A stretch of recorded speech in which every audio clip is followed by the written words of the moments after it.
Hello students. तो जैसा कि आप सभी लोगों का जो CHSL का एग्ज़ाम है वो आज यानी कि 2 अगस्त से शुरू हुआ था।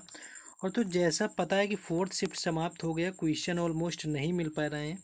और यहाँ पर इलेक्ट्रिसिटी का इतना इशू ज़्यादा है, फिर भी आप लोगों के लिए जैसा कि कहा जाता है कि हर शिफ्ट का एनालिसिस मिलेगा, चाहे कम क्वेश्चन मिले, चाहे किसी भी कंडीशन में आए, चाहे लेट मिले, आपको प्रोवाइड कराया जाता है। इसके तहत यहाँ पर बड़े अरेंज करके यहाँ पर बैटरी को हम लेकर के आए हुए हैं कि किसी तरह आपको हर शिफ्ट का मिल जाए, आपका कोई भी शिफ्ट का एनालिसिस ना रह जाए। बाकी मैनेज करेंगे और भी कि आपको क्या क्या करवाना है। जैसे पहला क्वेश्चन है यहाँ पर पूछा गया था, देखेंगे तो इतना जब स्ट्रगल कर रहे हैं तो आप लोगों की रिस्पॉन्सिबिलिटी बनती है कि लाइक शेयर और सब्सक्राइब जरूर किया करें। पहला जैसे क्वेश्चन है यहाँ पर कि मोहिनी अट्टम शास्त्रीय नृत्य किस राज्य से संबंधित है। तो अगर मोहिनी अट्टम की बात कर लेंगे कि किस राज्य से संबंधित है, तो केरल जो है इसका राइट आंसर हो जाएगा, जहाँ से मोहिनी अट्टम का संबंध है। यानी कि मोहिनी अट्टम की बात करें तो मोहिनी के रूप में विष्णु के पुनर्जन्म में महिलाओं के द्वारा हिंदू भगवान विष्णु को याद करके नृत्य किया जाता है। तो ये क्वेश्चन जो पूछा गया था, ये मोहिनी अट्टम शास्त्रीय नृत्य है, केरल का शास्त्रीय नृत्य है। कुल 8 शास्त्रीय नृत्य है और उन 8 शास्त्रीय नृत्यों में सबसे अगर नया पूछा जाए तो सत्रिया है, जो कि सबसे बाद में आपका जोड़ा गया, और सबसे पहला जो था वो भरतनाट्यम था। तो ये चीज़ें याद रखनी है। 8 शास्त्रीय नृत्य कुल। तो केरल का एक मोहिनी अट्टम है और दूसरा कथकली, यानी कि 2 जो नृत्य हैं यहाँ पर केरल के हैं। नेक्स्ट एक क्वेश्चन है कि women's football under 17 world cup कहाँ पर आयोजित हुआ था। देखिए ये क्वेश्चन जो है कई बार का रिपीटेड क्वेश्चन है SSC के अंदर कि जो वुमेन्स फुटबॉल था अंडर 17 का वर्ल्ड कप कहाँ पर आयोजित हुआ था। अगर इसकी बात करें women's football under 17 world cup की, तो ये भारत में आयोजित हुआ था। अगर भारत ऑप्शन में दिया हुआ था तो वही राइट आंसर है, नहीं तो शहरों के नाम दिया होंगे। क्योंकि जो फीफा अंडर 17 था महिला विश्व कप भारत के 5 शहरों में आयोजित किया गया, जिसमें कि भुवनेश्वर था, कोलकाता था, गुवाहाटी था, अहमदाबाद था और नवी मुंबई में आयोजित किया गया था। चैंपियंस की बात करें तो स्पेन जो है इसका चैंपियंस रहा हुआ था। रनर अप की बात कर लें, उप विजेता जिसको बोलते हैं, तो ये रहा हुआ था कोलंबिया। आयोजन हमेशा पूछा जाता है कहाँ पर हुआ था, भारत में हुआ था। तो ये याद रखना है कि इसका आयोजन भारत में किया गया था। नेक्स्ट एक क्वेश्चन है कि women under 19 T20 world cup Bharat किसको हरा करके जीता हुआ था। तो अगर वुमेन अंडर 19 की बात कर लें, किसको हरा करके जीता, वैसे विजेता तो भारत ही रहा हुआ था सबसे पहली चीज़, लेकिन हराया किसको था, तो इंग्लैंड को इसके अंदर हराया हुआ था। यानी कि भारतीय अंडर 19 महिला टीम ने T20 विश्व कप खिताब जीता हुआ था। फाइनल मुकाबले में भारत ने इंग्लैंड को 7 विकेट से हरा दिया था। तो ये भी याद रखना है, क्योंकि देखिए दोपहर में क्वेश्चन जो थर्ड शिफ्ट में ये पूछा गया था कि ऑस्ट्रेलिया को कितने विकेट से भारत ने हराया था अभी जो मार्च में ODI हुए थे। तो इस तरह से भी चीज़ें याद रखनी है। बाकी बात करें कि तो इंग्लैंड के जो कप्तान रहे हुए थे वो शानदार ऑलराउंडर ग्रेस जो श्रीक्वेंस थे, उन्होंने अच्छा प्रदर्शन किया गया था, इसलिए उन्हें प्लेयर ऑफ द टूर्नामेंट चुना गया था। तो अगर ये पूछे जाए कि प्लेयर ऑफ द जो टूर्नामेंट रहा हुआ था यहाँ पर अंडर 19 का वुमेन्स वर्ल्ड कप का, वो कौन यहाँ पर रहा हुआ था।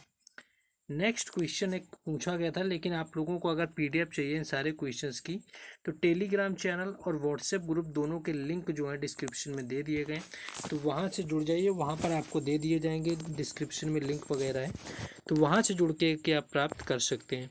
तो अगर शिक्षा के अधिकार की बात करें तो अनुच्छेद 51 यानी आर्टिकल जो 51 यहाँ पर दिया हुआ है कि अनुच्छेद, देखिए मौलिक जो कर्तव्य हैं आपके अनुच्छेद 51A के तहत रखे गए थे भाग 4A में, यानी भाग 4A में मूल संविधान में नहीं रहे हुए थे।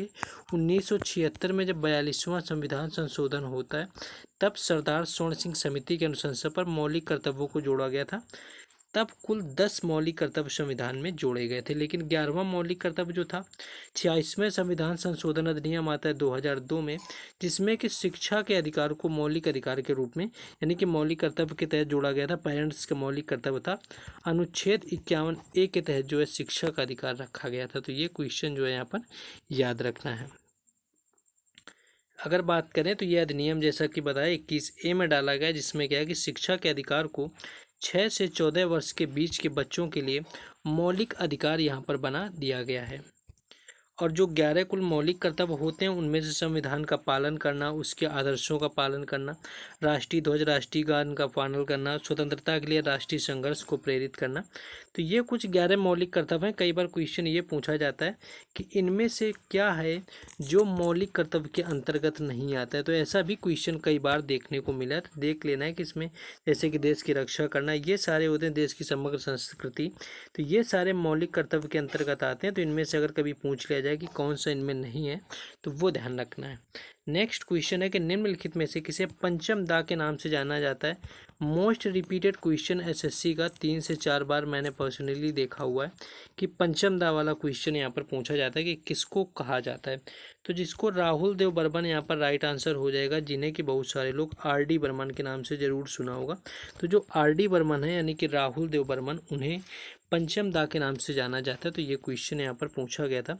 राहुल देव बर्मन या आर.डी. बर्मन एक भारतीय संगीतकार हैं जिन्होंने 1960 के दशक में हिंदी फिल्मों में संगीत देना शुरू किया और उनका जो उपनाम रहा हुआ था वो पंचम दा के नाम से इन्हें जाना जाता रहा है।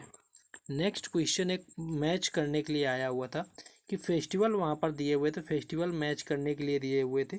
जैसे कि लोहड़ी दिया हुआ था तो लोहड़ी पंजाब था, और इसी लोहड़ी के दिन यहाँ पर जो उत्तर प्रदेश और बिहार की बात करें तो मकर संक्रांति के नाम से मनाते हैं, पतंग महोत्सव के नाम से मनाते हैं जाके गुजरात में। तो ये मैच करने के लिए त्यौहार आए थे। तो देखो लोहड़ी जो है वो पंजाब का है, कर्मा नृत्य दिया हुआ था झारखंड का था। तो बाकी सारे ऑप्शन तो नहीं मिल पाए कि उनमें से कौन सा सही था या कौन सा वहाँ पर मैच करके आपको बताना था। तो वो आप लोग देख लेंगे कि किस तरह से दिया गया था। एक क्वेश्चन यह था कि निम्न में से कौन सा शब्द जो है भारतीय संविधान की प्रस्तावना में नहीं लिखा गया, कि शब्द दिए हुए थे कि इनमें से क्या है जो संविधान में नहीं लिखा गया प्रस्तावना में। तो राष्ट्र निरपेक्ष वर्ड दिया हुआ था जो कि प्रस्तावना में नहीं लिखा गया, क्योंकि प्रस्तावना में राष्ट्र निरपेक्ष नहीं, वहाँ पर धर्मनिरपेक्ष लिखा गया। यानी संविधान की जो प्रस्तावना एवं उसमें निहित शब्द हैं वो प्रभुत्व संपन्न, समाजवादी, पंथ निरपेक्ष, लोकतंत्रात्मक और गणराज्य यहाँ पर रहे हुए। तो इस तरह से आपका लिखा गया था। तो क्या है कि यहाँ पर आपका पूछा गया था। बाकी जैसे क्वेश्चन आपको बता दें कि 2011 से रिलेटेड ये आया हुआ था। देखिए सेंसस से मोस्टली क्वेश्चन नहीं आ रहा है ज़्यादा, लेकिन यहाँ पर किस अभिनेत्री को पद्म भूषण मिला ये क्वेश्चन पूछा गया था। तो आपका एक और क्वेश्चन यहाँ पर, तो इसमें इसका जो राइट आंसर था वो वहीदा रहमान रहा हुआ था। और एक क्वेश्चन आपका और है, वहाँ पर हम बताना चाहेंगे आपको। एक क्वेश्चन जो आज आपका 4th शिफ्ट में पूछा गया था वो ये क्वेश्चन था कि जो WPL आपका शुरू हुआ है यानी कि वुमेन प्रीमियर लीग, यानी कि जो वुमेन प्रीमियर लीग शुरू हुआ है 2023 से, इसका विजेता कौन रहा है। तो ये क्वेश्चन वुमेन प्रीमियर लीग का पूछा गया था। तो मुंबई इंडियंस यानी कि जो MI है इसका राइट आंसर हो जाएगा, जो कि वुमेन प्रीमियर लीग यानी कि WPL जो हुआ था उसका विजेता रहा हुआ है 2023 के अंदर पहली बार। तो ये क्वेश्चन पूछा गया था। तो जिन लोगों ने लाइक शेयर सब्सक्राइब ना किया हो वो कर लेंगे, क्योंकि सारे शिफ्टों का और हर एग्जाम का एनालिसिस यहीं पर मिलता है। बाकी PDF टेलीग्राम चैनल और व्हाट्सएप ग्रुप पर मिलेगी, इसका लिंक डिस्क्रिप्शन में दे दिया गया है।